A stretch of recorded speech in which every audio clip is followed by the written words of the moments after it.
Bienvenidos al curso de desarrollo de aplicaciones en COBOL CixDB2 ofrecido por Universo Mainframe.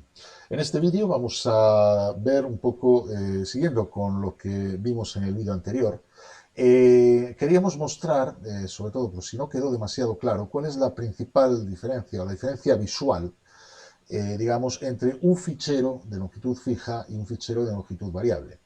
En un fichero de longitud fija, ya hemos dicho que todos los registros de dicho fichero, todas las filas, digamos, con información que hay en ese fichero, tiene la misma longitud, mientras que en un fichero de longitud variable, cada registro tiene una longitud distinta. Entonces, en el JCL, en la cadena, el fichero externo, el fichero físico que se define en la cadena, tiene que tener 4 posiciones más de las que tiene el fichero lógico que se utiliza en el programa. ¿Esto por qué es así? Porque esas 4 posiciones se utilizan, como digo, para establecer el tamaño del registro. Bien, para ver bien esa diferencia, vamos a crear un nuevo programa al que vamos a llamar prueba 7, que será una copia del programa prueba 6, que es el del vídeo anterior. Solo que en este caso, vamos a llamarle prueba 7, ¿de acuerdo? Solo que en este caso el fichero de salida va a ser estrictamente un fichero de longitud fija, ¿de acuerdo? Entonces le ponemos recording mode is f, ¿vale? Y el data record será rec salida. En este caso, estos parámetros de aquí, record is varying depending of, podemos eliminarlos porque son propios de los ficheros de longitud variable. De hecho, esta variable de aquí ya no queda de ninguna manera vinculada al fichero, porque antes esa variable, aquí al poner, no tengo undo, bueno, al poner el fichero, decirle que el registro, la longitud registro depende de la variable rec salida len, ws salida len, lo que hacemos es vincular esta variable al tamaño del fichero. En este caso, al ser un registro de longitud fija y al haber eliminado, como habéis visto, esas dos líneas de instrucciones, esta variable queda totalmente desvinculada del fichero y por lo tanto va a carecer completamente de funcionalidad. Vamos a conservarla, pero desde luego no va a tener ningún tipo de implicación en el fichero. El resto del programa es exactamente igual, hace exactamente lo mismo. Lee del fichero de entrada, toma el numerito del fichero de entrada y repite en el fichero de salida el texto tantas veces como indique el numerito. ¿De acuerdo? Eso es lo que hace exactamente aquí. Aquí lo que hacíamos en el anterior programa, en el prueba 6, era calcular el tamaño del registro de salida y guardarlo en la variable vinculada al fichero, en la variable que define la longitud de ese registro. En este caso podemos conservarlo, que no va a tener efecto ninguno sobre el fichero de salida. Bien, compilaríamos nuestro programa. Ya lo hemos salvado, nos vamos a la librería de JCLs y aquí tenemos la cadena de compilación. Vamos a compilar el programa prueba 7. Submitimos la cadena, a ver si no hemos cometido ningún error de compilación. Bien, vemos que ha acabado perfectamente. Y por último, bueno, vamos a ejecutar la misma cadena. Podemos ejecutar, en este caso, vamos a crear un nuevo fichero para compararlo con el fichero de longitud variable, que sea prueba 7 salida. Ejecutamos el programa prueba 7, ¿de acuerdo?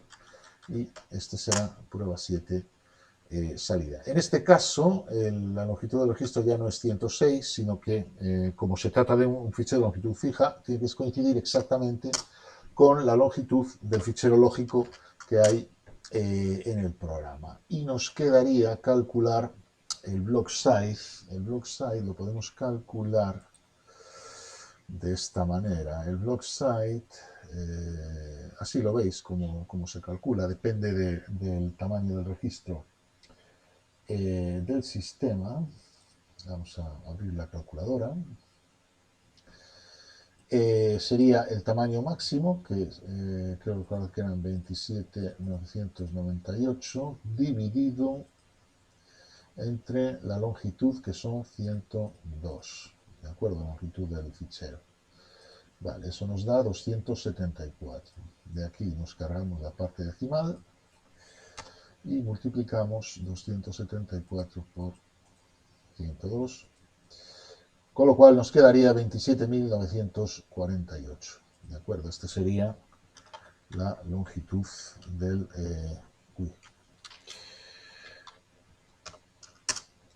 la longitud, como digo, del block size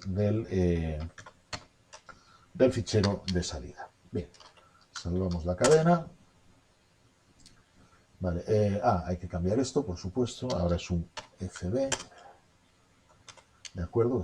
El rec FM es el record format, ¿de acuerdo?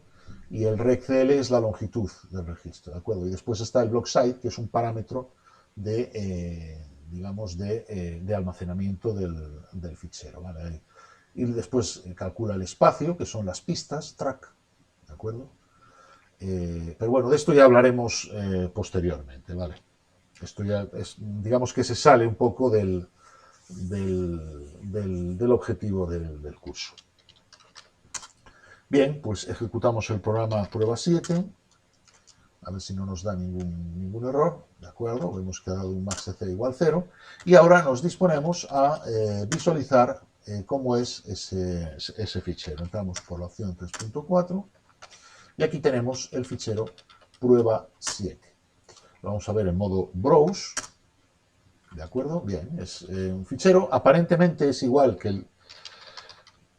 Vamos a llamarle prueba 7. Aparentemente, como digo, es un fichero... Vamos a ver el fichero prueba 6. De acuerdo.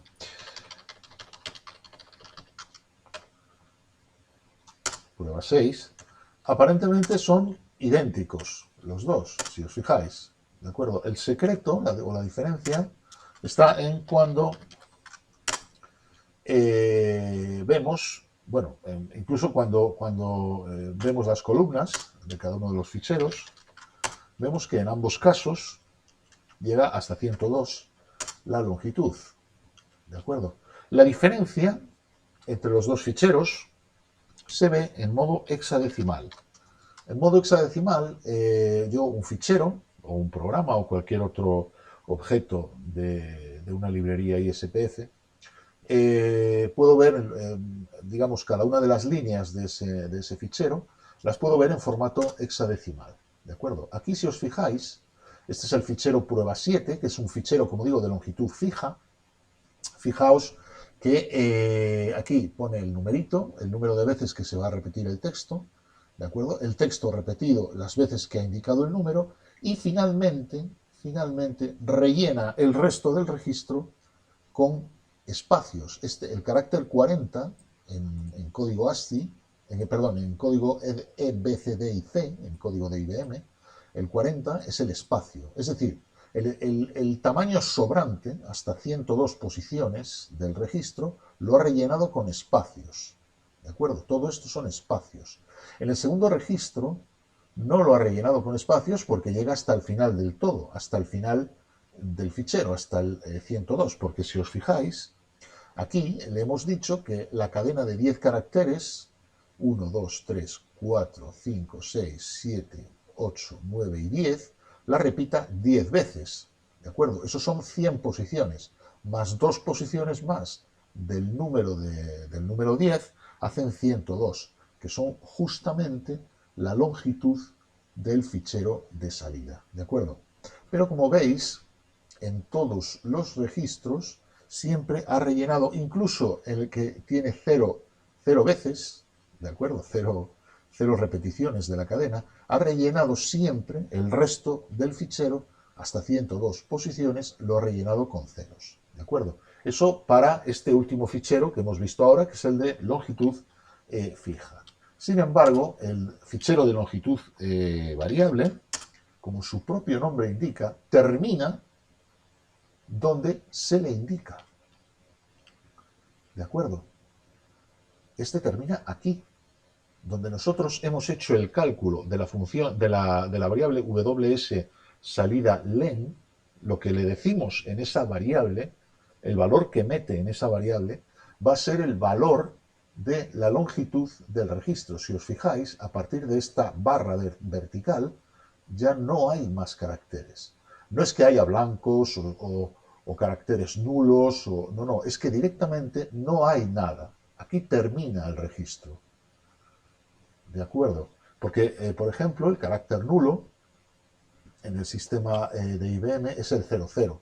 Si hubiese un 0 arriba y un 0 abajo, eso es un carácter nulo. ¿De acuerdo? El 40, es decir, el 4 de los 4 bits superiores y el 0 de los 4 bits inferiores, esto es hexadecimal. Es decir, que serían bueno, es hexadecimal, pero es binario, son 8 bits. ¿De acuerdo? Esto sería un espacio. ¿De acuerdo? El byte 40 es un espacio. ¿Vale? Y aquí cada 4 bits están representados, como digo, en formato hexadecimal. ¿De acuerdo? Porque no hay, llega hasta la F, va del 0 a la F. ¿De acuerdo? Entonces, esa es la principal diferencia. ¿De acuerdo? Aquí en prueba 6 tenemos un fichero de longitud variable, donde cada registro tiene una determinada longitud, incluso este que tiene longitud 2, y más allá de esa longitud no hay nada. ¿De acuerdo? Y luego tenemos el fichero de longitud fija, en el que hay una longitud fija, que son los 102 caracteres. ¿De acuerdo? Y luego lo que sobre hasta esos 102 lo rellena con espacios. ¿De acuerdo? Y esa es la principal diferencia entre un fichero de longitud fija y un fichero de longitud variable. Aquí habéis visto cómo se refleja esa diferencia en el fichero físico. ¿De acuerdo? Ambos tienen una longitud, digamos, una longitud, ¿cómo diría yo? Una longitud real. El fichero lógico tiene una longitud de 102 posiciones. Lo que pasa que, como digo, en el caso del fichero de longitud variable, el fichero físico, el fichero que nosotros le decimos en la cadena, en el JCL, utilízame este fichero como salida,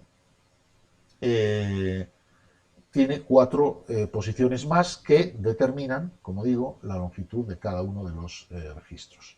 ¿De acuerdo? Por eso, de ahí esa diferencia. Y aquí lo veis claramente. Tiene un registro pues, que son de 32 posiciones, como veis aquí. ¿De acuerdo? El segundo es un registro de 102. ¿Vale? El tercero y el cuarto son registros de 52. Y el quinto registro es un registro de exactamente de 2 posiciones, como veis aquí. ¿De acuerdo? Si os fijáis en las columnas, son solamente 2 posiciones. ¿Vale? Mientras que en el de longitud fija, todos los registros tienen 102 posiciones. ¿Vale? Muy bien, y con esto terminamos ya el bloque dedicado a los ficheros de acceso secuencial. Hemos visto ficheros de longitud fija y hemos visto ficheros de longitud variable. Y también hemos visto cuál es la principal diferencia visual entre ambas tipologías de fichero. Esperamos que os haya gustado el vídeo y nos despedimos hasta el siguiente vídeo. Si tenéis cualquier duda o cualquier aclaración, podéis escribirla en los comentarios. La revisaremos sin ningún problema. Hasta el siguiente vídeo. Un saludo y nos vemos.